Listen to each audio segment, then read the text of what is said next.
Hi friends, பன்னீர்னாவே பன்னீர் butter masala மட்டும் தானா? இது மாதிரி ஒரே ஒரு வாட்டி மகாராஷ்டிரா ஸ்டைல்ல பன்னீர் குருமா வச்சு பாருங்க, அட்டகாசமா இருக்கும். கடாயில 1 டேபிள் ஸ்பூன் எண்ணெய் சேர்த்துட்டு, எண்ணெய் நல்லா சூடானதுக்கு அப்புறமா 1 டேபிள் ஸ்பூன் சீரகம் சேர்த்து பொரிஞ்ச உடனே 1/4 டேபிள் ஸ்பூன் மிளகு, சின்ன துண்டு பட்டை, 1 டேபிள் ஸ்பூன் தனியா, 1 டேபிள் ஸ்பூன் வெள்ளை எள்ளு, 1/4 மூடி தேங்காய் எல்லாத்தையும் சேர்த்துட்டு நல்லா வதக்கிக்கலாம்.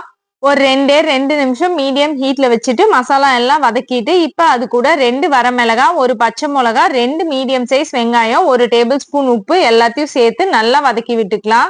வெங்காயம் நல்லா நிறம் மாறி வந்ததுக்கு அப்புறமா அது கூட 2 மீடியம் சைஸ் தக்காளி, ஒரு 5ல இருந்து 6 முந்திரி பருப்பு 2யும் சேர்த்துட்டு நல்லா வதக்கி விட்டுக்கலாம். தக்காளி நல்லா வதங்கி வந்ததுக்கு அப்புறமா அது கூட 1/2 டேபிள் ஸ்பூன் தனி மிளகாய் தூள், 1/2 டேபிள் ஸ்பூன் மஞ்சள் தூள் 2ம் சேர்த்துட்டு கொஞ்சமா தண்ணி சேர்த்துக்கலாம். இப்ப அது கூட சின்ன துண்டு இஞ்சியும் 5-6 பல் பூண்டும் சேர்த்துட்டு நல்லா கலந்து விட்டுட்டு ஒரு மூடி போட்டு 10 நிமிஷம் அதை வேகறதுக்காக விட்டுடலாம். ஆறுனதுக்கு அப்புறமா நம்ம விழுதா அரைச்சிக்கலாம். பேன்ல 1 டேபிள் ஸ்பூன் எண்ணெய் சேர்த்துட்டு எண்ணெய் நல்லா சூடானதுக்கு அப்புறமா ஒரு பெரிய வெங்காயத்தை பொடி பொடியா நறுக்கி சேர்த்துக்கோங்க. வெங்காயம் நல்லா நிறம் மாறி வந்ததுக்கு அப்புறமா நம்ம ஏற்கனவே அரைச்சு வச்சிருந்த பேஸ்ட்டும் நல்லா தாராளமா 1 டம்ளர் தண்ணி ஊத்திக்கோங்க. ஏன்னா எள்ளு போட்டிருக்கிறதுனால சீக்கிரம் கெட்டி ஆயிடும். மூடி போட்டுட்டு ஒரு 10 நிமிஷம் அதை வேகறதுக்காக விட்டுட்டு நம்ம ஏற்கனவே கியூப்ஸா கட் பண்ணி வச்சிருக்க பன்னீரை அதுல சேர்த்துக்கலாம்.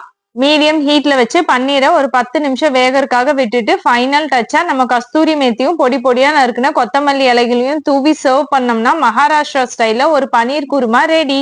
சப்பாத்தி, நான், ரோட்டி எல்லாத்துக்குமே அவ்வளோ சூப்பரா இருக்கும். கண்டிப்பா ட்ரை பண்ணுங்க. பாய்.